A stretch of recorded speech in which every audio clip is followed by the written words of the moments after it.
क्यों उस बच्चे के अलावा उस औरत पर ध्यान नहीं दिया जाता, उसके इमोशंस पर ध्यान क्यों नहीं दिया जाता? Because at that time that mental psychological support is of crucial importance and it's mostly neglected. तो क्या पोस्टपार्टम डिप्रेशन मेंस के साथ भी है? कि 1 in 10 fathers they also go through postpartum depression. ये कैसे डिफरेंशिएट करें, हम कैसे समझाएं उन औरतों को जिनका एक्सपीरियंस ख़त्म हो चुका है और जो अब आ रही हैं, उनको आई थिंक समझने की बहुत ज़्यादा ज़रूरत है। उनको ये बताया जाए कि आपके फैमिली मेम्बर की और आपके बेबी की जो है डेवलपमेंट पे भी असर आ सकता है, तो थोड़ा सा सपोर्ट करें इनको। जब एक बच्चे का जन्म होता है तो एक परिवार में खुशी की लहर दौड़ जाती है, लेकिन उसके बारे में सोचा है जिसने उस बच्चे को जन्म दिया है। जी हाँ, हम बात कर रहे हैं उस औरत की जो हो सकता है कहीं ना कहीं, कई औरतें ऐसी होती हैं जो डिलीवरी के बाद पोस्टपार्टम डिप्रेशन का शिकार हो जाती हैं, जिसके बारे में शायद कोई बात नहीं करना चाहता। इनफैक्ट वो एक महिला खुद भी उस बारे में बात नहीं करना चाहती, क्योंकि उसको खुद भी नहीं समझ में आता कि उसके साथ चल क्या रहा है। वो इमोशनली ब्रेक डाउन हो जाती है, उसे सडनली समझ में नहीं आता कि कैसे बच्चे की देखभाल करनी है और फैमिली को कैसे ट्रीट करना है। और इसलिए इस मेंटल हेल्थ डे पर हमारे साथ द हेल्थ साइट पॉडकास्ट के इस एपिसोड में मौजूद हैं साइकाइट्रिस्ट डॉक्टर सरस, जो हमें बताएंगे कि इससे ट्रीट कैसे किया जाता है। इसके अलावा हमारे साथ मौजूद हैं गायनेकोलॉजिस्ट डॉक्टर आस्था, जो हमें बताएंगी कि डिलीवरी के बाद क्या क्या टिप्स हमें फॉलो करने चाहिए कि हम महिलाएं उसे चेरिश कर पाएँ या फिर उसको ट्रीट कर पाएँ। Welcome doctors. Thank you very much. Thank you so much. Doctor Aastha, सबसे पहले आपसे एक सवाल है कि डिलीवरी के बाद ना इंस्टेंट पूरी फैमिली में खुशी हो जाती है, ठीक है, लेकिन क्यों उस बच्चे के अलावा उस औरत पर ध्यान नहीं दिया जाता? उसे खुद ही ध्यान देने के लिए दिया जाता है, आप ये खा लो, वो खा लो, ये खा लो, ये कर लो, वो कर लो, लेकिन उसके इमोशंस पर ध्यान क्यों नहीं दिया जाता? इनफैक्ट ये एक बहुत रियल और बहुत ही अहम टॉपिक है जो आपने चूज़ किया है, और ये इसकी अवेयरनेस जो ज़रूरत है, it's the need of the hour. आप समझें तो जैसे ही आपने कहा, बच्चे आते ही एक लहर दौड़ जाती है फैमिली में खुशी की, फोकस सारा बच्चे पे होता है। इनफैक्ट हम डॉक्टर्स और गायनेकोलॉजिस्ट एक जोक क्रैक करते हैं कि मदर को तो सब भूल जाते हैं, you know, the only person who stands by the daughter is her mother, you know, because at that time that mental psychological support is of crucial importance and it's mostly neglected. So this is something which is really I congratulate you to pick up this topic, because the awareness is the first key. इसकी awareness, इसके बारे में जानना समझना सबसे important है। हम normal females के लिए ही, सब फीमेल्स के लिए ही, जिन्होंने जन्म दिया है, जो जन्म देने वाली हैं वो भी, और जो उनके आसपास का सपोर्ट सिस्टम है, सबसे ज़रूरी उनके लिए। डॉक्टर सरस, आपसे जानना चाहूँगी कि जब एक महिला कंसीव कर लेती है, ड्यूरिंग द प्रेगनेंसी पीरियड उनके साथ मूड स्विंग्स होना है, which is very basic. I think ये पीरियड्स के टाइम पे भी होता ही है, मूड स्विंग्स होते हैं, लेकिन आफ्टर द डिलीवरी क्या आपके पास ऐसे कुछ एक्सेप्शनल केस आए हैं डिलीवरी के बाद कि महिलाएं बोल रही हैं कि हमें बच्चे पर ध्यान देने का मन नहीं करता है, बच्चा रोता रहता है, फिर कोई भी फैमिली मेम्बर आके आपके पास आपके कंप्लेन कर रहा है इस चीज़ को लेके? नहीं, बिल्कुल आती हैं, और मैं आपको ये बताना चाहूँगा कि अक्सर इनफैक्ट जो न्यू मदर्स होती हैं, कई बार उनको आते आते काफ़ी टाइम लग जाता है। सिम्टम्स जो लक्षण होते हैं प्रॉब्लम्स के, वो लक्षण तो कई बार पहले हफ्ते या दूसरे हफ्ते या तीसरे सप्ताह में शुरू हो जाते हैं, लेकिन महिला हमेशा अपने पे सवाल खड़ा करती रहती है कि क्या ये मेरी ही कमी है कि मैं अपने बच्चे की तरफ वो लगाव नहीं एक्सप्रेस कर पा रही हूँ, या मेरा मन नहीं कर रहा है। क्योंकि जो बिल्डअप होता है प्रेगनेंसी के समय, वो बिल्डअप इतना हाई होता है, इतना हाइप हो जाता है कि किसी भी महिला की ज़िंदगी में चाइल्ड बर्थ एक सबसे हैप्पीएस्ट मोमेंट होता है। तो वो जो हैप्पीएस्ट मोमेंट जब वो फील नहीं कर पाती है, तो उसको कई बार लगता है कि मेरे में ही कोई कमी है, कि क्या मुझे इस बच्चे से प्यार नहीं है, क्या मुझे इस बच्ची से प्यार नहीं है, कि क्या हो रहा है। तो कई बार बहुत सारी महिलाओं को आने में कई बार कुछ वक्त लग जाता है हमारे पास, और हमारे पास वो डायरेक्टली भी नहीं आते, बिकॉज गायनेकोलॉजिस्ट जिन्होंने उनकी डिलीवरी की है, तो वो उनके एक तरह से एक फैमिली मेम्बर बन जाते हैं। They get so attached with the gynaecologist. तो कई बार वो पहले जाते हैं गायनेकोलॉजिस्ट के पास, वो जाके बताते हैं, एक्सप्रेस करते हैं कि मैम मेरे को ऐसा हो रहा है, वैसा हो रहा है।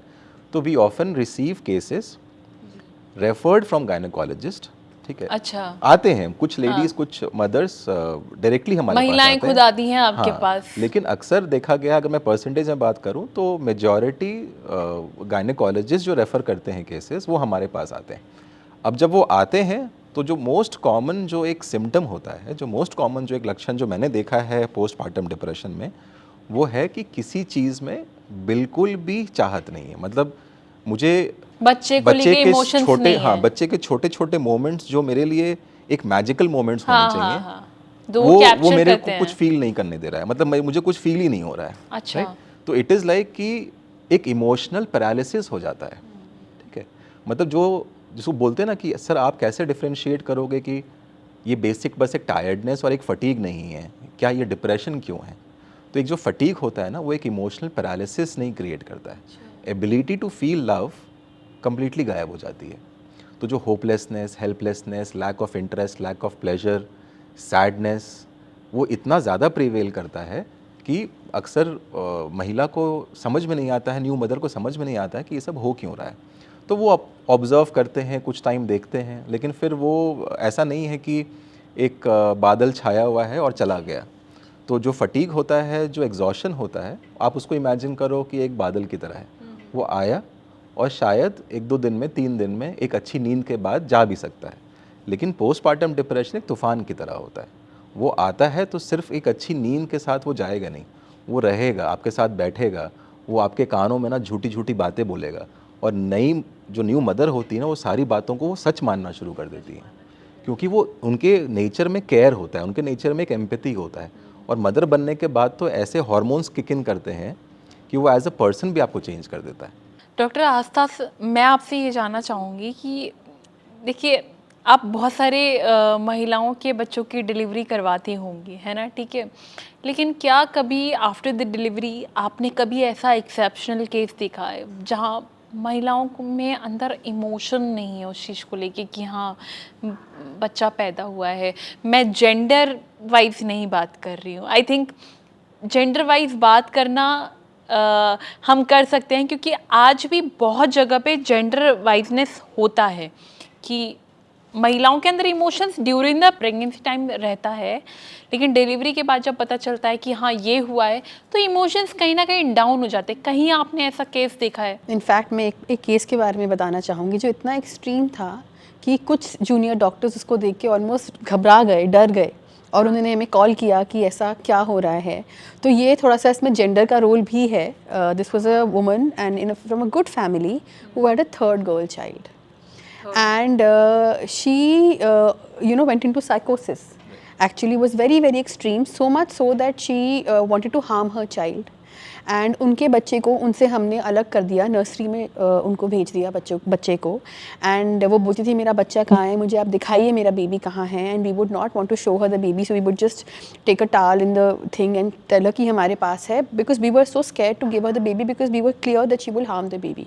वो पूरे वार्ड में और भी फीमेल्स के पास जाके उनसे बात करती थी, बताती थी आपका बेबी ऐसा है, आपका बेबी तो अच्छा नहीं है, आपका तो बहुत ख़राब है, मेरा अच्छा है, because she was in so much of extreme feelings उनकी अंदर थी कि वो उनको एक्चुअली मेडिकेशन देना पड़ा। We actually referred her to the psychiatry department. She was isolated for a few days, she was sedated on that day because इतना extreme हो गया था। वो पूरे वार्ड के और बच्चों को, जो और फीमेल्स जिन्होंने डिलीवर किया था, उनको भी बहुत नेगेटिव वो कर रही थी, उनको भी हार्म कर सकती थी। हमने वार्ड को पूरा ऐसे वो किया कि कुछ भी वहाँ पे शार्प ना रहे, and we had to sedate her. Then we referred her to a psychiatry department. She was there for 4-5 days. Her baby was in nursery. तो ये बहुत ही एक्सट्रीम केस हमने देखा है। लेकिन 80% women में मैं आपको बताऊं, postpartum blues ज़रूर होते हैं। Blues is something like sir explained कि एक होता है बादल जो आया और चला गया, और एक है तूफ़ान जो रहता है। तो ये ब्लूज़ जो है ना, ये 80% women में होते हैं। मोस्ट कॉमनली हम डिलीवरी के 2-3 दिन बाद से लेके अराउंड 10-12 दिन तक देखते हैं, ये आते हैं और चले जाते हैं। इसमें नॉर्मली मेडिकेशन की ज़रूरत नहीं होती, लेकिन ये बहुत रियल फिनोमिना है। तो इसमें इमोशनल सपोर्ट बहुत ज़रूरी है, हस्बैंड का, फैमिली का, एनवायरमेंटल सपोर्ट। आप मानेंगे नहीं, कोविड में ये चीज़ें 100x के हिसाब से बढ़ गई, because environment was so negative, everybody was so anxious. So women who delivered at that time, the postpartum blues was so much more in these women at that time, because environment का बहुत बड़ा role है. चाहे वो family हो, चाहे वो general environment हो, चाहे वो और ट्रिगर्स हों, एंग्जाइटी हो. इनफैक्ट डिफ़िकल्ट प्रेगनेंसीज़ में हमने देखा है, जैसे प्रेगनेंसीज़ डिफ़िकल्ट हो, हाई एज हो, IVF के साथ कंसीव हुआ हो, या और पहले मेंटल कंडीशंस जिन विमेन में होती हैं, जो वैसे ही जैसे सपोज़ कोई बहुत ओबीस विमेन होती हैं जिनको ऑलरेडी बॉडी अपनी मतलब पसंद नहीं है या लो कॉन्फिडेंस है, उनमें और ज़्यादा हम देखते हैं कि ये है.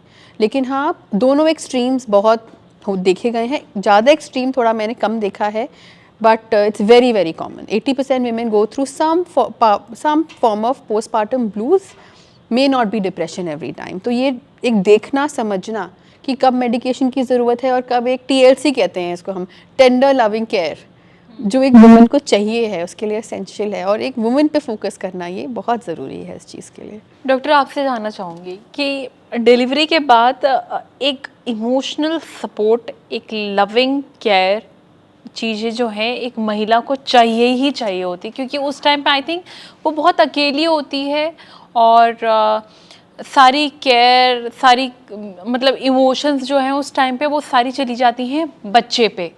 ठीक है, तो पोस्टपार्टम के बेसिक सिम्टम्स कभी आपने पॉइंट आउट किए हैं कि कभी आपके पास कुछ ऐसा आया कि हाँ आपने बता दिया कि हाँ कभी कोई आया कि बच्चे पे ध्यान नहीं दे रही है, ये है वो है, इमोशनली डैमेज हो रही है या मेंटल हेल्थ अफेक्ट कर रही है?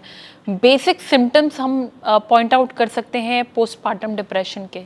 हाँ बिल्कुल. तो जो one of the most common symptom जो होता है, जो हमने देखा है, ऑब्जर्व किया है, वो है कि interest and care towards the baby, वो रिलेटेबिलिटी मदर ना अपने बेबी की तरफ एक्सपीरियंस नहीं कर पाती. तो कभी ये पता चल पाता है इसके पीछे, मतलब आपने कभी गो थ्रू किए हैं कि क्या है रीज़न, कभी उन्होंने बात करी हो इस पे खुल? हाँ बिल्कुल. जैसे कि उनको अगर बच्चा रो रहा है तो जो चिड़चिड़ाहट है मदर के अंदर वो बहुत ज़्यादा होता है. मतलब they can not tolerate the sound of the cry. ठीक है, एक ये होता है. एंड वो उनको पता है कि जिस चीज़ से मैं गुस्सा हो रही हूँ, जिस चीज़ को मैं लेके मैं इरिटेट हो रही हूँ, मुझे नहीं होना चाहिए, लेकिन वो उस चीज़ को लेके वो हेल्पलेस हो जाती है. मतलब they can not stop their reaction, right. और कई बार उनको ऐसा मन करता है कि मतलब मैं इस बच्चे को अपनी आँखों से दूर कर दूँ, लेकिन साथ में गिल्ट भी आता है, राइट. तो एक तो ये होता है कि केयर टुवर्ड्स द बेबी काफ़ी इफेक्ट हो जाता है, एक वन ऑफ द सिम्टम है. And it is quite commonly found. ऐसा नहीं है कि ये बहुत रेयर है, सुनने में बहुत रेयर लग सकता है, बट ये बहुत कॉमन है पोस्टपार्टम डिप्रेशन में. दूसरा, परपेचुअल सैडनेस. मतलब पूरे दिन एक उदासी छाई हुई है, खाने का मन नहीं कर रहा है, नींद गायब हो चुकी है, हेडेक है, किसी चीज़ में चाहत नहीं आ रही, जिसको हम लैक ऑफ इंटरेस्ट या लॉस ऑफ प्लेजर बोलते हैं. मतलब जो चीज़ उन्होंने इमेजिन किया था रूम के बारे में या डेकोर के बारे में या फैमिली के साथ या हस्बैंड के साथ, वो हर चीज़ कहीं ना कहीं खो जाती है, वो करने का मन ही नहीं करता है, राइट. तो कुछ टाइम तक तो इस चीज़ को नॉर्मल मानना भी चाहिए. लोग मजाक नहीं उड़ाते इस चीज़ का कि हाँ आपने ये सोचा था कि हाँ आपका रूम, आपने बहुत अच्छी बात बोली है कि रूम डेकोर कैसा होना चाहिए कि अगर बच्चा लेकर आ रही है एक माँ आप डिलीवरी के बाद, तो घर पे माहौल कैसा होना चाहिए, फैमिली का फीलिंग कैसा होना चाहिए, that is already mattered to her. तो वो जो इंटरेस्ट है ना वो पूरा ख़त्म हो जाता है. और दूसरा है कि ओवरऑल मतलब एक इरिटेबिलिटी और एक गुस्सा काफ़ी इंक्रीज़ हो जाता है. मतलब she is not the same person जो वो प्रेगनेंसी के समय थी. तो सडनली जो डिलीवरी के बाद जो नेचर फैमिली को दिखाई देता है, वो उनको उस चीज़ से काफ़ी दिक्कत हो जाती है. एंड हम लोग जब मैं गवर्नमेंट हॉस्पिटल में काम करता था, तो मैं विमेन वार्ड में काफ़ी लंबे समय तक मैंने सर्व किया है. तो वहाँ अक्सर हमारे पास जब हस्बैंड या मायका या ससुराल जब अपनी बेटी या वाइफ या बहू को ओपीडी में लेके आते थे, तो वो तभी लेके आते थे जब उसने कुछ काम करना बंद कर दिया हो, इमोशंस खत्म हो गए. मतलब कुछ जैसे कि जब तक वो काम संभाल रही है घर का, जब तक वो काम संभाल रही है बच्चे का, जब तक घर चल पा रहा है, that is the parameter which is used कि इसको डॉक्टर की ज़रूरत है कि नहीं. अच्छा, वो ऑब्जर्व किया लेटली. तो मतलब जिस दिन बेलन चलने बंद हो जाते हैं उस दिन कई बार वो पेशेंट को वो लेके आते थे या अपनी बेटी बहू को लेके आते थे। तभी याद आता है कि तो हाँ, हम इस लेके चीज़ को जाना लेके हम चाहिए। काफ़ी बात करते थे कि मतलब कि जैसे ही काम बंद हो जाता है घर में, तब जाके समझ में आता है कि इनको डॉक्टर की ज़रूरत है। जो औरतें होती हैं उनको एक ये बात बोल दी जाती है कि हाँ हमने अपने टाइम पे किया है, हमने किया, which is very common and which is very basic, जो आज के डेट में भी अभी भी बहुत कॉमन लाइन चलती कि हमने अपने टाइम पे किया, हम सब करते थे, लेकिन तुमसे नहीं हो पा रहा है, ना तुम बच्चा संभाल पा रही हो, ना तुम घर संभाल पा रही हो, ना तुम अपने रिलेशन संभाल पा रही हो। तो इस तरीके का I think trauma, I think वो ऑलरेडी एक चीज़, ये कैसे डिफरेंशिएट करें, हम कैसे समझाएं उन औरतों को जिनका एक्सपीरियंस ख़त्म हो चुका है और जो अब आ रही हैं, उनको आई थिंक समझने की बहुत ज़्यादा ज़रूरत है। ये सबसे इम्पॉर्टेंट इसमें ऐसी एजुकेशन है जो हम आज बात कर रहे हैं।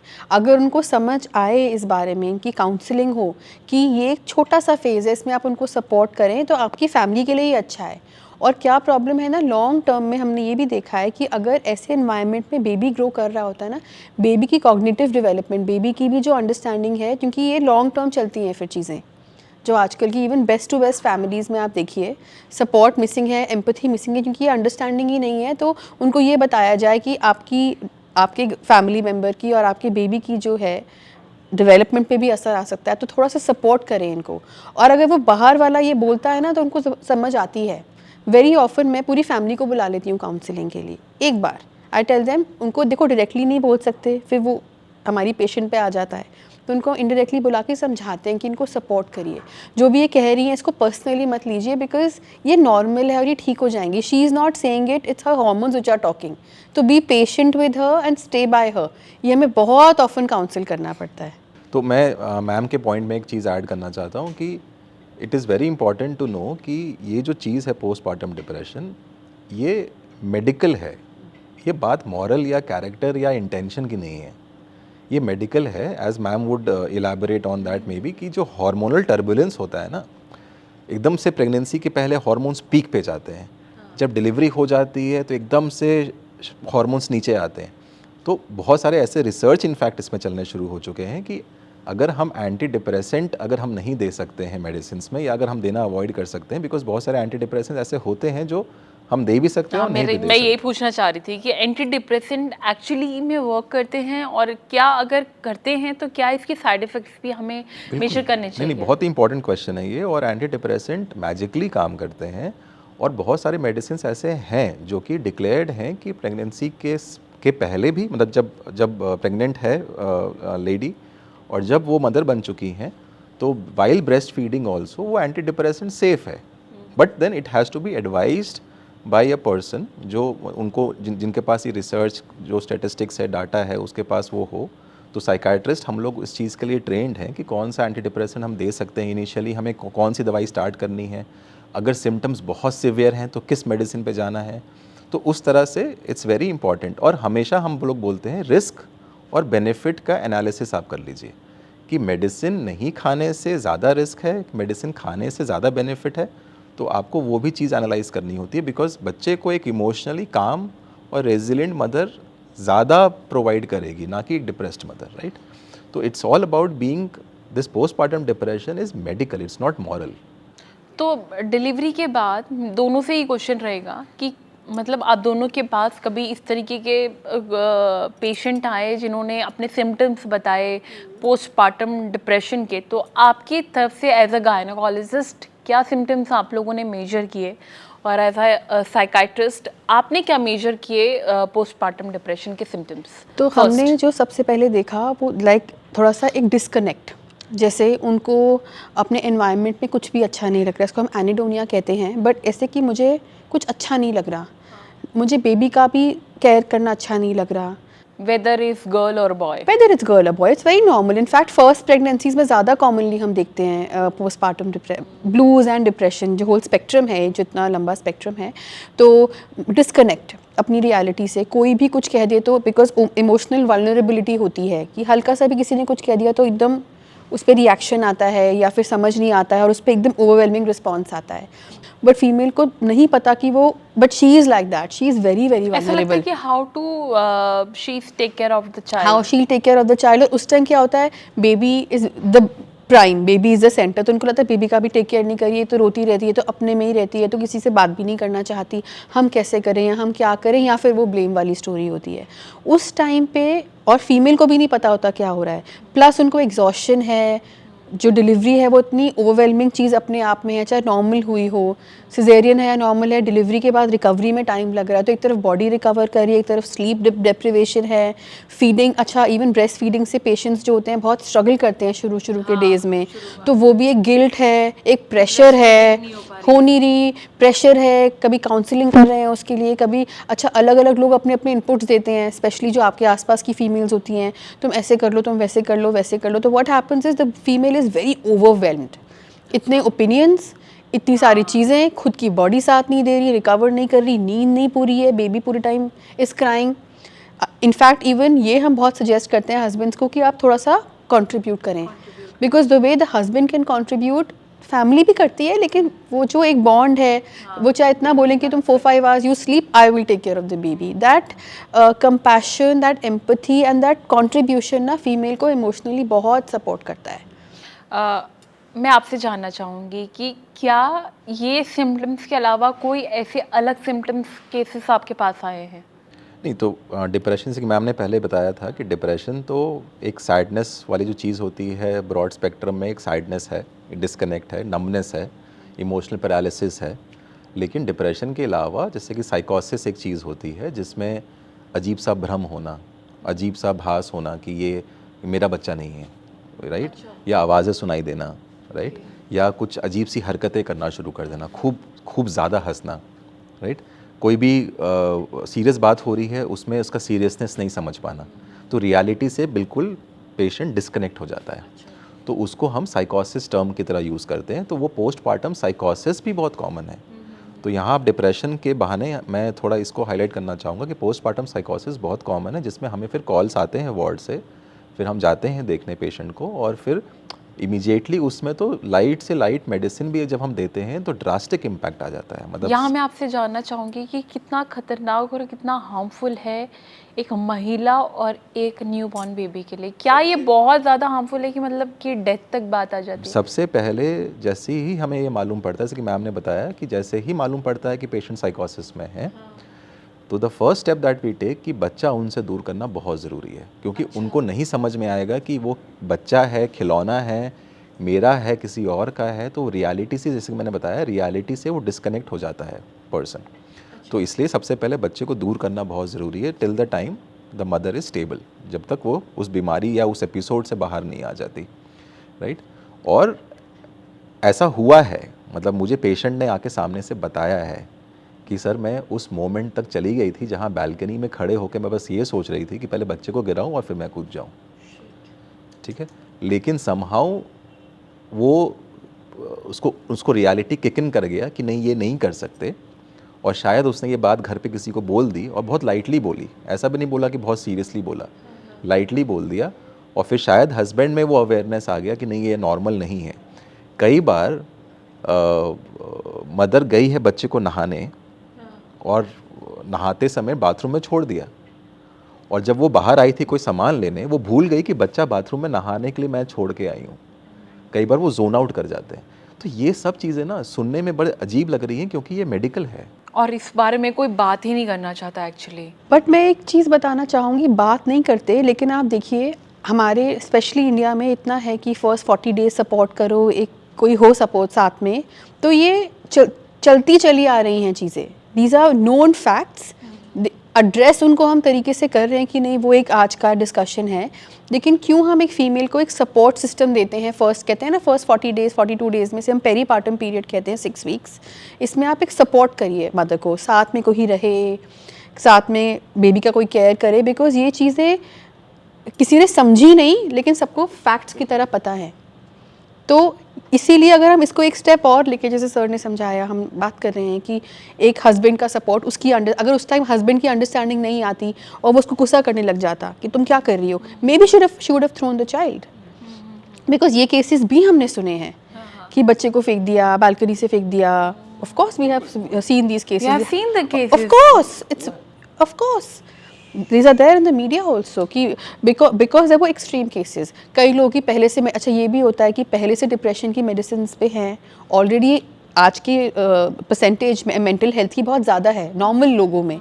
पहले से ले रहे हैं मेडिसिन, प्रेगनेंसी आ गई, कंसल्ट किया नहीं, दवाई छोड़ दी. प्रेगनेंसी तब छोड़ दी क्योंकि तब तो हार्मफुल है प्रेगनेंसी में, या चेंज नहीं कराई, अपने डॉक्टर से नहीं मिली कि, क्योंकि बात करना भी एक टैबू है ना हमारी सोसाइटी में. इस बारे में बात करना भी एक टैबू है कि मैं एक साइकोलॉजिस्ट के पास, एक साइकियाट्रिस्ट से मैं दवाई खाती हूँ सब. So then they have left the medicine. और फिर प्रेगनेंसी जब ख़त्म हुई, डिलीवरी हुई, उसके बाद टाइम नहीं है, बच्चा है, सब कुछ है, पता ही नहीं कि ये भी एक चीज़ करनी थी. तो सिम्टम्स तो मैनिफेस्ट करेंगे, और वो कैसे करेंगे. फिर दूसरी चीज़ ये है, आजकल प्रेगनेंसीज कंसीव करना भी इतना डिफ़िकल्ट हो गया है. तो वो भी तो एक अनसेट प्रेशर, उसके साथ एक वो सोशल प्रेशर कि तुम्हें हो नहीं रहा इतने साल, all that culminate when the baby delivers. और कहाँ आता है, वुमेन के मेंटल हेल्थ पर. तो मैं यहीं पर इसको हाईलाइट करना चाहूँगा कि यूजुअली अगर गायनेकोलॉजिस्ट मदर को बोलती भी हैं कि एक बार आप साइकियाट्रिस्ट को विज़िट कर लो, तो मुझे एग्जैक्टली परसेंटेज का आइडिया लगाना बहुत मुश्किल है, but I am not sure कि अगर वो 10 न्यू मदर्स को बोलती हैं कि आप चले जाओ, तो कितनी उसमें से आती हैं हमारे पास, आई एम नॉट श्योर.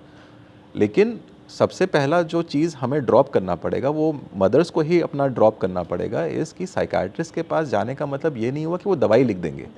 और दवाई लिखने के बाद मैं तो नहीं खाऊंगी क्योंकि मैं तो ब्रेस्ट फीडिंग कर रही हूँ, मैं नहीं चाहती कि दवा बच्चे के अंदर जाए. पर वो तो आप उसी कंसेंट के साथ ही देंगे. नहीं, और बिल्कुल नहीं. और जब पेशेंट हमारे पास आता है ना, जब न्यू मदर होती है या प्रेग्नेंट होती है कोई, जब हमारे पास आते हैं, हमारा कंसल्टेशन ही स्टार्ट होता है उस डिफ़ॉल्ट अजम्पशन से कि हम इनको दवाई नहीं देंगे. अच्छा. तो उस डिफ़ॉल्ट अजम्पशन के साथ जब हम स्टार्ट करते हैं कंसल्ट करना, हम दवा फिर तभी लिखते हैं जब एक्चुअली थेरेपी या काउंसलिंग से काम नहीं चलेगा. ये बहुत ही मेडिकल केस पहुंच चुका है, इंटेंसिटी बहुत ज़्यादा है, फंक्शनल इम्पेयरमेंट हम एक चीज़ बोलते हैं कि फंक्शनैलिटी ही ख़त्म हो गई है. अच्छा. तो जब फंक्शनैलिटी डेली लाइफ में ख़त्म हो जाती है, तब हम वो मेजर करके फिर हम वो मेडिसिन लिखते हैं. अनकॉमन एक्चुअली आई थिंक इसमें ये होता है कि जब ऑलरेडी एक महिला इमोशनल फीलिंग्स को झेल के, या फिर जो बच्चा वो डिलीवर कर रही है, उसके बाद उसके साथ बहुत सारे इमोशंस जुड़ जाते हैं. आई थिंक उसके बाद कि वो बच्चे को कैसे ध्यान रखेगी, क्योंकि महिलाओं का एक्चुअली आई थिंक मुझे ऐसा लगता है कि बहुत अर्ली एज में they don't want to conceive. वो लोग सोचते हैं 1-2 साल बाद वो कंसीव करें. तो अगर वो कंसीव कर भी लेती हैं, तो उनको लगता है कि हम कैसे बच्चे को संभालेंगे, वो भी एक ट्रिगर पॉइंट रहता है उनका. बिल्कुल, बहुत प्रेशर्स हैं आजकल. आप देखिए, वुमेन, उनको लगता है महिलाओं को कि हमारा करियर भी है, फिर ये प्रेगनेंसी आ गई, अभी शादी भी हो गई थी, अभी इन लॉज भी नहीं संभल रहे, फिर ये प्रेगनेंसी भी आ गई, अब डिलीवरी भी हो गई. अच्छा, अब इकोनॉमिक प्रेशर भी है कि इसको संभालना भी है, हमें काम भी करना है, हमें कोई समझ भी नहीं रहा है. तो अल्टीमेटली ये सब वो अंदर ही अंदर हो रहा है. वेंट आउट भी नहीं कर पा रही, बोल भी नहीं पा रही, बट ये प्ले तो करता है ना बिहेवियर में, इन सब चीज़ों में. इनफैक्ट इस चीज़ पे जो हम अभी डिस्कशन कर रहे थे, मैं एक चीज़ ऐड करना चाहूँगी कि हम क्या करते हैं ना, जब पोस्टपार्टम में हमारे पास फीमेल आती है, मतलब डिलीवरी के बाद पहली या दूसरी बार में आती है ना, ये मेरी पर्सनल प्रैक्टिस है, 5-10 मिनट में उनसे अकेले में बात करती हूँ. क्योंकि वहाँ तो फैमिली कुछ नहीं बोलेगी. I tell them I want to talk to her. पहले मैं नॉर्मल अपने जो बाकी चीज़ें हैं वो डिस्कस करती हूँ, then I talk to her specifically about this, कि तुम्हारे घर में सपोर्ट है, तुम्हें सब समझ रहे हैं, तुम अकेली सो रही हो क्या, you know, these are very basic questions, but they are very important for a woman. रात को उसको एक अपने एक कंफर्ट जोन चाहिए होता है, सपोर्ट चाहिए है. Is she sleeping enough, is she being taken care of. And आप मानेंगे नहीं, 80% of women start crying in the OPD for 5 minutes because it's a vent down. फिर धीरे धीरे उनको हम सपोर्ट करते हैं. So often we have some psychologist और some psychiatric support in our nearby premises in the OPD, so that we can, without really making a hue and cry about it, because the family may or may not support, उसको support मिल जाए, उसको एक validation मिल जाए, उसको एक एक counseling मिल जाए. हम इसे CBT कहते हैं, जो cognitive behavior therapy. I have seen it work like magic, because दवाइयाँ तो हम precaution से ही देंगे, तो उनको हम एक बार समझा के, उनकी चीज़ों को validate करके, उनकी कुछ exercises भी कराते हैं बड़ी interesting, जिससे कि वो डिटैचमेंट होती है एंड दे अंडरस्टैंड कि हाँ I am okay, this is fine. I agreed, but अभी क्या हो गया ना, आई थिंक अगर हमारी ऑडियंस ये देख रही है कि हम क्यों बार बार महिलाओं के इमोशंस के बारे में बात कर रहे हैं, जब एक महिला माँ बन रही है तो एक आदमी बाप भी बन रहा है, तो क्या पोस्टपार्टम डिप्रेशन मेंस के साथ भी है? बिल्कुल, मतलब मैं इसका आपको स्टार्ट्स बोल सकता हूँ कि 1 in 10 fathers they also go through postpartum depression. ठीक है, तो ये सिर्फ लेडीज़ के बारे में नहीं है, लेडीज़ में परसेंटेज हायर है, राइट, बट फादर्स में भी, न्यू फादर्स में भी पोस्टपार्टम डिप्रेशन होता है। तो इसके सिम्टम्स क्या हो सकते बट हैं? सिम्टम्स देखिए, सिम्टम्स तो मोस्टली सेम होता है। आप सिम्टम्स में डिस्कनेक्ट फ्रॉम द बेबी हो गया, या इरिटेबिलिटी हो गया, सैडनेस हो गया, लॉस ऑफ प्लेजर, इंटरेस्ट हो गया, काम में ध्यान नहीं लग रहा है, या काम से एब्सेंट हो रहा है, या घर में आइसोलेटेड है, विड्रॉन है, किसी से शेयर नहीं कर रहा अपनी बातें।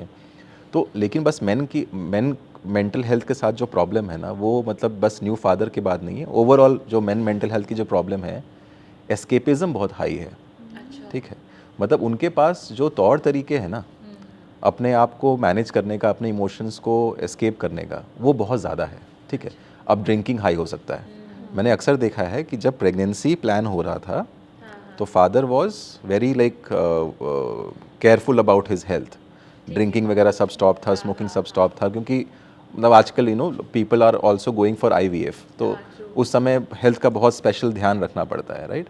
तो उस समय फादर पूरा एफर्ट डालता है, लेकिन जैसे ही जब एक बार प्रेगनेंसी जब हो जाती है, डिलीवरी हो जाता है, तो सडनली आई हैव सीन कि fathers they have gone into very impulsive behaviour, मतलब excess drinking, gambling, right, excess being outside with friends.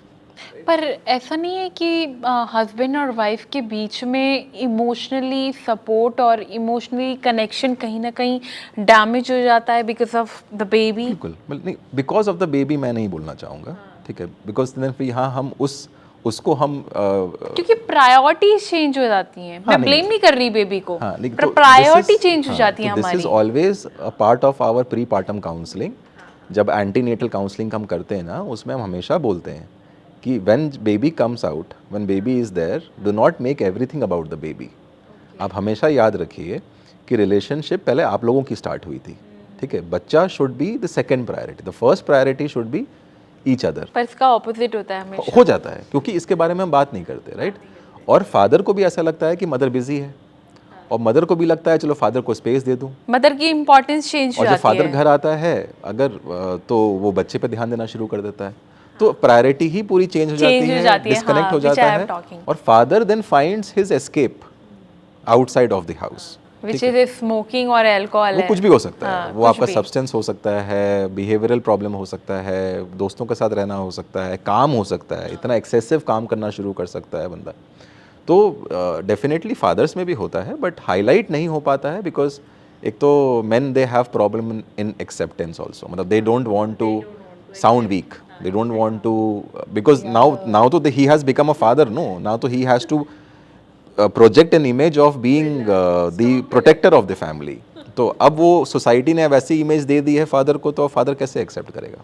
एक तो पहली बात ये है कि आज हम इस पे खुल के बहुत ज़्यादा बात कर रहे हैं। आई थिंक बहुत सारे जो इस चीज़ से गो थ्रू कर रही होती हैं वेमेंस, वो बात नहीं करती हैं। पर बीइंग अ मदर, तो मुझे भी ऐसा लगता है कि मैं भी एक उस इमोशनल ट्रॉमा से सफ़र कर चुकी हूँ, जहाँ पे मुझे हमेशा एक इमोशनल सपोर्ट की ज़रूरत पड़ी है, चाहे वो पति से हो, चाहे वो इन लॉज से हो, क्योंकि बच्चा तो छोटा ही होता है ना। और ऑल द थिंग इज़ कि एक मदर डिपेंड हो जाती है बच्चों के इमोशंस पे, कि उसका केयर कैसे करना है, उसको बड़ा कैसे करना है, समझदार कैसे बनाना है। तो एक औरत के ऊपर वो रिस्पॉन्सिबिलिटी बहुत ज़्यादा ट्रिगर करती है, स्पेशली जब वो एक वर्किंग मदर होती है। तो बहुत अच्छा लगा आप दोनों ने इस बात पे इतना इम्पॉर्टेंट मतलब हाईलाइट पॉइंट डाला। जाने से पहले एक चीज़ मैं आप दोनों से जानना चाहूँगी, जैसे कि हमारा वर्ल्ड मेंटल हेल्थ डे है, we chose the postpartum depression topic. तो मैं आप दोनों से चाहूँगी, फर्स्ट आपसे जानना चाहूँगी डॉक्टर आस्था, कि बीइंग अ गायनेकोलॉजिस्ट, कि आप क्या वो 3 टिप्स देना चाहेंगी कि जो न्यू मदर्स हैं कि वो उन्हें अपने मेंटल हेल्थ को कैसे क्योर करना चाहिए? सबसे पहले I would want to tell these new mothers that इसको आप जानिए, ये बहुत रियल सिचुएशन है, रियल कंडीशन है, मेडिकल है, ये आपका नहीं है. So get out of the guilt and know it's medical. Second, keep your communication lines open. क्या होता है, हम एक शेल में चले जाते हैं, मुझे किसी से बात नहीं करनी. Have that one person in your environment, identify जिससे मैं खुल के बात कर सकती हूँ. You want to take counselling, you want to take professional help, okay, if you can, great. Otherwise, that one person with whom you can keep open communication lines. 15 minutes उसे मुझे बात करनी है, खुल के करनी है, मन की करनी है, every day करनी है, उससे बहुत फ़र्क पड़ता है. And third is for the family and for the peers जो आसपास हैं, that please be patient with her and focus. जितना आपका बेबी है उसका 50% आप मदर को भी दें. डॉक्टर सरस, नहीं, सबसे पहले तो मैं न्यू मदर्स को ये बोलना चाहूँगा कि you are not alone in this. बहुत कॉमन है ये, मतलब 1 in 7 और 6 to 7 मदर्स ये होना बहुत कॉमन है. इसमें आप अकेले नहीं हो. Second, it is treatable. You don't have to live with this, so it is absolutely treatable, but seeking help early becomes very important. Third, I would like to say कि प्रॉब्लम आने का हम वेट क्यों कर रहे हैं. जब आप प्रेगनेंसी प्लान करते हो, you take care of your physical health, right? So why not also go for overall counselling, talking about the entire journey, discussing about it. तो ये भी बहुत ज़रूरी है कि प्री प्रेगनेंसी, पोस्ट प्रेगनेंसी आप बस बात करना शुरू करिए and just try to express yourself. And sometimes you may not find somebody in the family or in the friend circle, so definitely आप एक प्रोफेशनल हेल्प सीख करके आप बात करना शुरू करिए. तो उससे भी हम काफ़ी सारे प्रॉब्लम्स को हम अवॉइड कर सकते हैं. Thank you so much doctor Saras, thank you so much doctor Aastha. My pleasure. इस मेंटल हेल्थ पे डॉक्टर्स ने आके उस इतने इम्पॉर्टेंट टॉपिक को हाईलाइट किया है, उन वाक्यों को हाईलाइट किया है जिसके बारे में या तो महिलाएं खुद नहीं बात करती हैं या तो उनकी फैमिली में कोई आके बात नहीं करता है. और आई थिंक इस पे बात करना बहुत इम्पॉर्टेंट है, क्योंकि जब एक औरत माँ बनती है उसके बाद बहुत सारी चीज़ें होती हैं जो जब तक बच्चा बड़ा नहीं होता तब तक वो चलती ही रहती हैं और कहीं ना कहीं वो बच्चों पर चली जाती हैं. वो इमोशनल ट्रॉमा, वो इमोशनल ब्रेक डाउन, वो जितनी भी इरिटेशन है वो कहीं ना कहीं आई थिंक बच्चों को इम्पैक्ट करती हैं और कहीं ना कहीं वो एक बच्चे की लाइफ को कहीं ना कहीं इम्पैक्ट करती है. तो जो डॉक्टर्स ने बताया आई थिंक आपको उसे फॉलो करना चाहिए. Thank you so much doctor Saras, thank you so much doctor Aastha हमारे साथ जुड़ने के लिए. वीडियो कैसी लगी कमेंट करके ज़रूर बताएं और हेल्थ से जुड़ी इस तरह की और भी वीडियोस के लिए बने रहिए thehealthside.com के साथ.